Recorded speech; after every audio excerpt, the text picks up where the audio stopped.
You ready?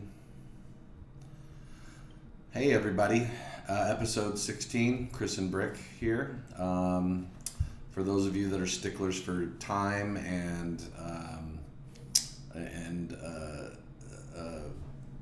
schedules, we're late. We're starting the day late.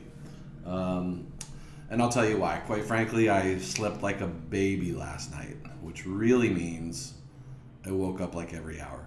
And I was hungry every time I woke up. That doesn't mean I ate every time that I woke up. I just was hungry every time I woke up. And therefore did not really sleep very well. So I spent the early part of the day trying to reconcile that as much as possible. But, all the while, you'll also notice no NASA hat today. This is actually a hat in honor of the changing of the guard, the presidential inauguration occurring today. So a little patriotism, because while it may feel like being a patriot doesn't always feel great, I think it's important that we hold on to the foundation of who we are as a people and as a Bricks. And so I'm wearing an American flag hat. I'm also wearing a non-NASA shirt, which I will explain because it is completely irrelevant to me. I just thought it was funny. But it says, "My favorite people call me Dad." I'm not a father at all, except for my pets, Douglas and Gary, and they, of course, don't really speak the same language that I do. But I like to assume that the words they choose, some of them sound or interpret into Dad. So today's a big day. One person leaves the White House, another person enters the White House. A lot of history being made. First female vice president. Also, forgive me if, because of my really crappy sleep, if I'm having some difficulty articulating my words very clearly. I'll try to be a little bit more efficient with my word choice. So first female vice president, first president who, I don't know what all of his firsts are going to be yet, but I suspect people are probably going to find quite a few that are both interesting, and some of them that'll be funny, and some of them that'll be rude, and typical American style, because that's how we treat our leaders. We find a big dividing line, we decide who's on which side of the line. It's kind of like playing dodgeball, and then we just start throwing stuff at each other and insult each other a lot, and then we do it again 4 years later. So, Brick, did you vote in this election, by the way? Not a registered voter. Okay, well, that makes sense. I say it makes sense. What discouraged you?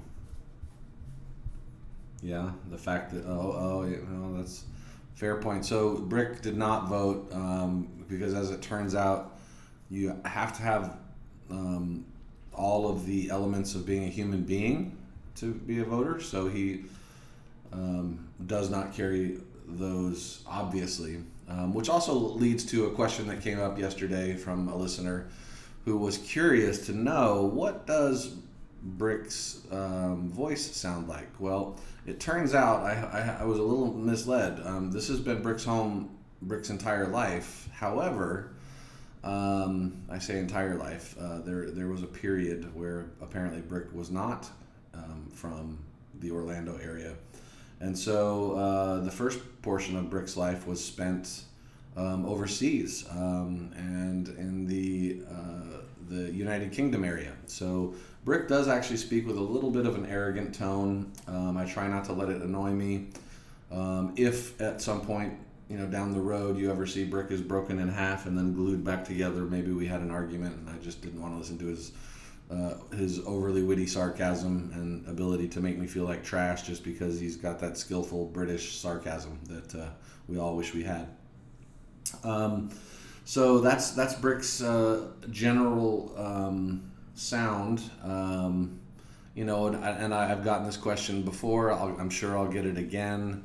The question is, why would you choose to have a Brick as your co-host? And I would say it's like, look, it's hard enough finding somebody in life to just have a regular down-to-earth conversation with, that doesn't get their feelings hurt easily, that can have a disagreement with you and not turn it into World War III, or suddenly shun you and judge you and make you out to be a monster. And so there was just something about that chemistry between us, right? I mean, you felt it, I felt it, and that chemistry was that we could give it as well as we could take it from each other. So that was a big factor in making this decision, and it wasn't a decision that came lightly, because there were other Bricks out there that were interested, but some of them were a little bit more sensitive than others. When we have the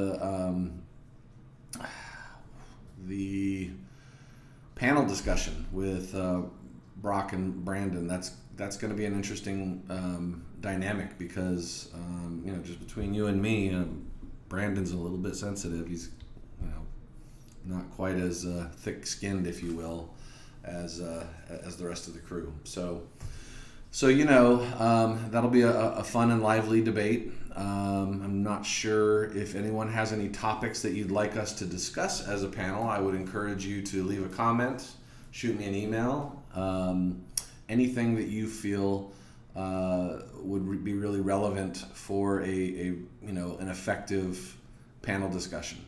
Otherwise, I'll make up all the questions myself, and they can probably go down, a pretty weird rabbit hole here and there. So help me out, which is also helping yourself out. As we're sitting here talking, I'm having a little bit of a difficult time, because I'm having to pretend as though my dog is not incessantly licking my foot. It's really uncomfortable feeling, and it makes me feel like I shouldn't be here. In any case, Douglas, go lay down, please. Don't do that anymore. You're making me nervous. Thank you. Good boy. The good news is he's such a good boy. So as soon as I tell him to stop, he's immediately laying down. Gary would not do the same. Gary does, however, like to lick my beard, which I understand appeals to a certain segment of the audience as well. Kind of creepy, but we're not going to go there. But I think she mostly does it because she's just grooming me as part of the family, because I'm part of the family. So the inauguration was probably the core focus for the day, and I did not watch it, although I did hear that Lady Gaga did a very good national anthem, and she also looked like one of the characters straight out of the Hunger Games. So don't know if there's anything we should try and read into that, but I mean, maybe buckle up and start finding what area of the world you want to live in, and figure out who you're going to align yourself with, so you can decide if you're going to be on a team that's going to eat this year. I am glad to see that we were able to move forward. It was peacefully done. It seems to have been peacefully done, and that we also had a shit ton of really weird and bizarre pardons, but that's a right that they have. I mean, we say that we're fair, but we're really not. It's all about a popularity contest, and the people that need to be. Now, there are a couple of exceptions. I'm not going to say that they're all bad. There were some definite things that I agree with, in terms of like individuals who were incarcerated for really ridiculously. Hey, not now.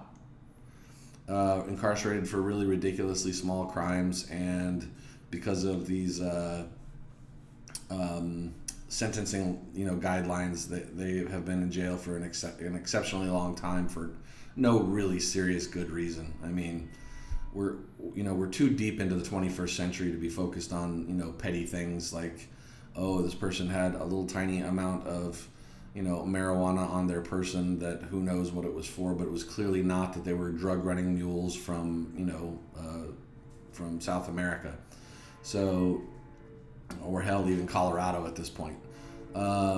So, things like that I feel like were a good positive. The usual suspects, though, you saw if you did any reading, were pardoned. Your Steve Bannons and your Jared Kushner's dad, and all that stuff. So, general kind of interesting people. I'll just be polite and put it that way. That probably actually did do something heinous or relatively heinous, but still found their way out. So, I mean, hey, some of us win the lottery that don't deserve it, and some of us don't. So, I guess we just got to embrace it. I do hope that everybody will look at the coming 4 years as an opportunity to be better than we were in the dumpster fire that was the last year, for sure. And for those of you that are, particularly passionate about politics, the previous years as well, I would assume. I am not typically one-sided on my political discussions because, there are elements of everything that I could argue and counter-argue pretty simply, with Brick even throwing in some curveballs that I don't even think about. So anyway, episode 16, we're going to wrap it up here. Again, a late start, a late publication, but we will get it out to you here in a few minutes. And then there will be a later evening one, so the lighting may change a little bit. I don't have any candles. I'm not going to try to make it romantic. I'm just having a conversation with you all and with the Brick. Do you have any parting words that you want to share? Well, it's very magnanimous of you. Brick says, "Hail to the new chief, and all the best in the new election cycle." So, I think it turns out that even though Brick comes from the land that America originated from, that Brick appears to still be an American patriot. So, welcome aboard, buddy. And we will talk to you guys in a few hours. So have a good rest of your afternoon, and we'll have a little evening engagement. So I'll talk to you soon. Say goodbye. He said goodbye in a British accent, very sarcastically. And now he's asking for tea.